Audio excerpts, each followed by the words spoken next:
Hello, my name is Rick Gutierrez. I'm pastor of Anthem Church, and I'm joined by Mark Howard of Kennebec Baptist Church. And today we're going to sit here and we're going to have a conversation. And in all honesty, I am coming to Mark today and asking for some help and for some advice, because pretty soon my oldest, my firstborn, my daughter, will be turning 13, which means that here pretty soon we're going to start entering that area of life in which she's going to start thinking about dating or wanting to date and that kind of thing. And as a dad, I'm already starting to get nervous and worried. And so I want some advice from someone who's maybe been there and gone through that. And I'm sure a lot of you parents out there are wondering, how in the world do I help my teenager during these years when they want to date or are thinking about dating, and what is right, what is good, how should we go about it, what does the Bible say? So with that, Mark, help me.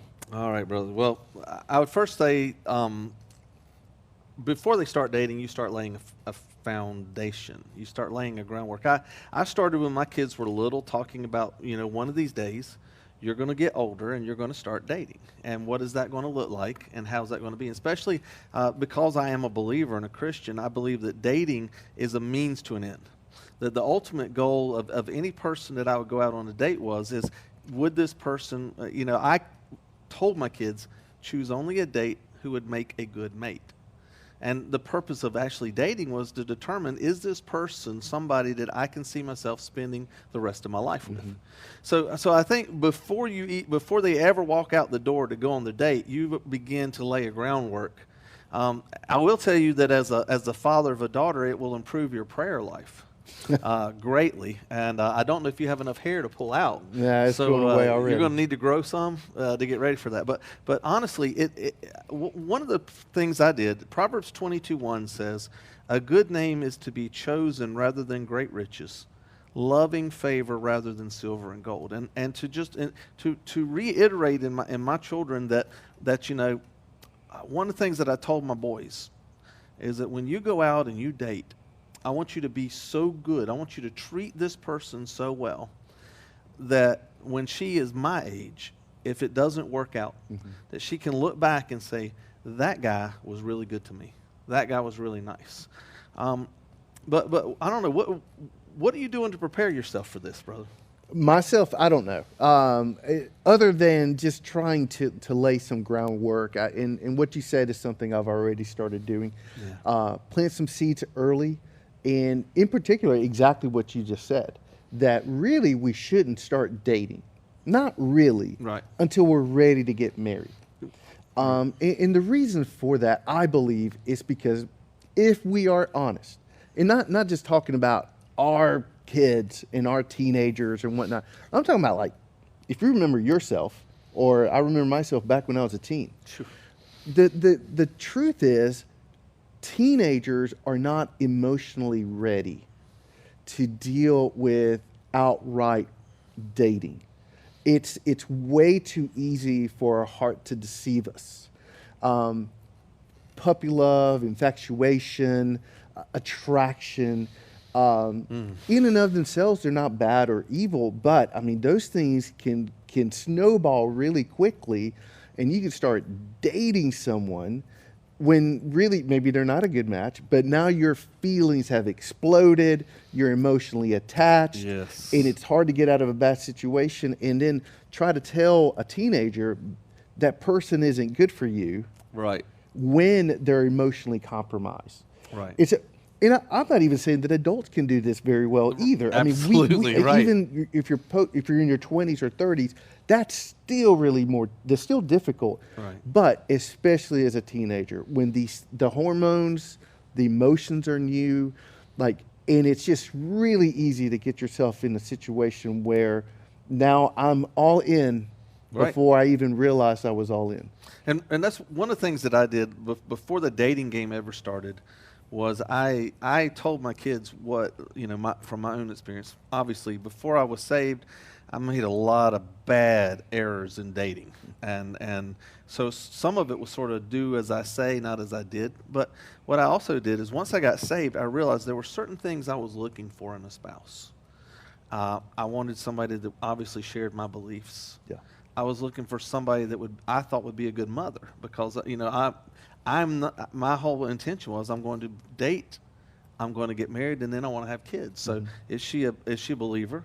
Will she be a good mom? Another thing was, could I be myself around this person? I actually dated some women in the past where I pretended to be something that I wasn't. And that doesn't always work very well for you when you're dating. You can't maintain that. Right. Eventually, you're going to have to be yourself. So I said, I've told my kids, when you go out there and you start dating, look for somebody that shares your religious beliefs. That's important. Look for someone that would make a good father or mother.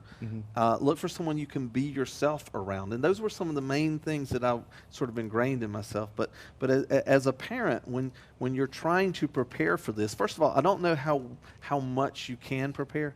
You lay the foundation, you pray, but when it comes, man, it comes. It's difficult. Sure. Just believe me. But it's also it's a natural progression. We raise them to go out. We raise them to become adults. We raise them to do this. And I think one of the things that I'm very fortunate with, I have a very good marriage, and we had a very stable family. So I was able to sort of model for my kids what a marriage would look like, what a marriage looks like, what a relationship looks like that works. Yeah. They were able to see, their mom and I didn't always get along. There were moments when we had spats, but they also got to see reconciliation. I think one of the things you can do as a parent, one of the best things you can do for your kids is love your spouse. Be a good role model for them. Right. So give them something to emulate, or something to go towards. Because it's true, if you have a bad marriage where there's no love, no grace, no forgiveness, more than likely that's what they're going to, whether intentionally or not, kind of gravitate towards, or eventually kind of mold their selves or their marriage into. I'll tell you one reason why I think dating at a young age is not a good idea is that more than likely, chances are, that when you're 13, 14, 15, 16, 17, those little dating relationships aren't going to work out. No. Statistically speaking, chances are they're not your soulmate that you're going to start dating when you're 13 and marry when you're 18 and be together for 60 years. Right. So you're probably going to have several breakups, right, if you start dating. Right. So what you're actually doing at that point is that you're creating a habit of leaving people. Yeah, right. You're actually fostering a culture within your own heart. I didn't like what they said or whatever. I'm done. Let me find someone else. I don't like how they treated me. I'm done. Let me find someone else. Right. And you do this enough, eventually you get married, and you now have this track record, this muscle memory, in essence, that it got tough. You know what? I've broken up with others. I'll break up with this one and find someone else. And that's not the way marriage was designed. No, so marriage is meant to last for quite some time, till death do us part. Right. I do believe. Another thing I think to help parents navigate this, most importantly, I think the conversations have to start early. Absolutely. When they're 6, 7 years old, go ahead and start just having some essence of putting a standard in front of them. Absolutely. And from a Christian perspective, it's like, go ahead and raise the bar. Save yourself. Save yourself. Save your heart. Save your love. Save your passion for that person you are going to marry. Literally, as soon as we had that conversation with our kids about sexual relations, once I sat down, and I do, on just a side note, I believe it's very important that parents be the first people to speak to their kids about sexual relations. Sure. And we set the bar. And what I told my kids is, my goal for you is that you remain pure until the day you say I do. Yes. And we did set the bar.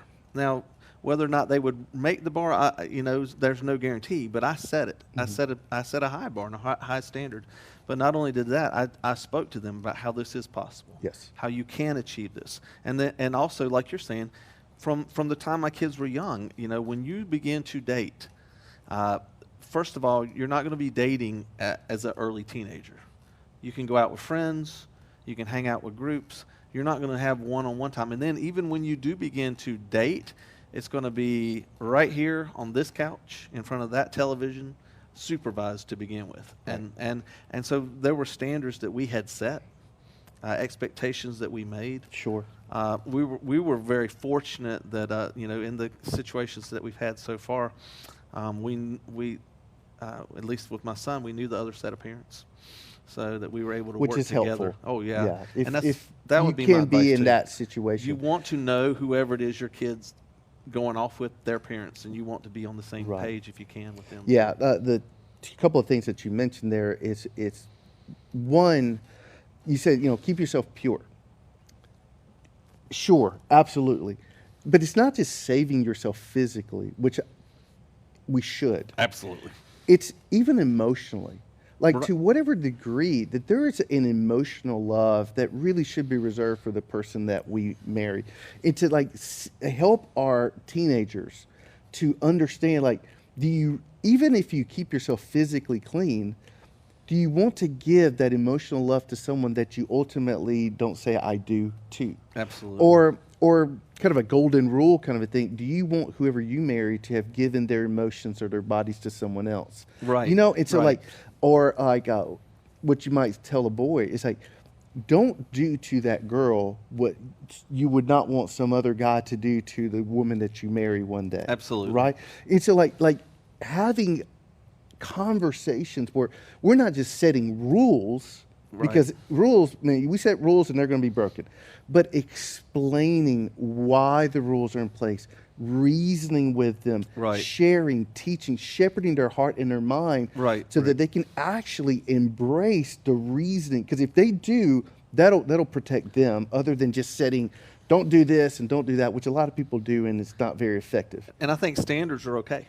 I think it's very much okay to say, this is what we want for you. Yes. This is where we want. And, if for some reason the kid doesn't reach that standard, obviously there's forgiveness and there's, things. But I always wanted to aim high with my children. Sure. And so far, God has blessed that. But I would also tell you, I think it's also important once they do start to date to try to develop a relationship with the person that they're seeing. Like I said, you want to know who that person is. You want to know about that person's family. You want to know because if this progresses, that person's going to be in your life for a very long time. Yeah. And one of my goals with my daughter-in-law was to be the best father-in-law I could be. And so when my son, started dating and it became obvious it was going to be a serious thing, I said, my goal now is to be the best father-in-law, the best influence in that person's life too. That's good. Because they're coming into my family. And one of the things that my wife and I work really hard on is to try to make whoever this is that's coming into our family part of the family. Yeah. When they first started dating, you come in, we're going to treat you well. And then when it became obvious that that's going to be my child's long-term partner, you're going to become our child. Yeah, that's really good. And so That's good. you always want to have, you want to be open. You want your home to be open. You want to make that person feel like they're part of your home and part of your family. And it's sort of you have to work at that, Yeah. But you also, like I said, standards. Don't be afraid to set a bar. Yeah. Standards, start early, have conversations. If you're going to allow your teen to date, have conversations about expectations, rules, guidelines, how, when, that kind of stuff. Explain it why. Get them to embrace it and so forth, because then you're working with them and they're working with you. And like I said, my kids were Christian, so I said, remember, you represent Christ as you walk out that door. Mm-hmm. And like I said, the other thing I always told my boys is, I want you to treat this girl so well that when she's 50, she'll look back and go, man, he was good to me. And For those of you that have children, just put that out there. I want you to treat this person that you're dating so well that if it doesn't work out, they'll always remember you fondly. Yeah, that's good. No, I appreciate that. That's helpful for me. I'll be thinking through all of that. So I appreciate the advice. I don't appreciate any comments about my thinning or receding hairline, but we will have words after this video in regards to that. And there will be much weeping and lamentation. I speak as an expert in that area. Yeah. So with that, I hope this was helpful. We will be addressing this topic in various ways through other videos, but we do hope that was helpful. If you're struggling with your teenagers and what to do, and whether it's dating or other things, please reach out to any of our Angier Hope churches. We would love to help you. We'd love to come beside you and alongside and walk through you in this journey, because parenting is not easy, and it does take a village to figure this out and help each other out. So we hope this was helpful. We're praying for you. God loves you. God bless.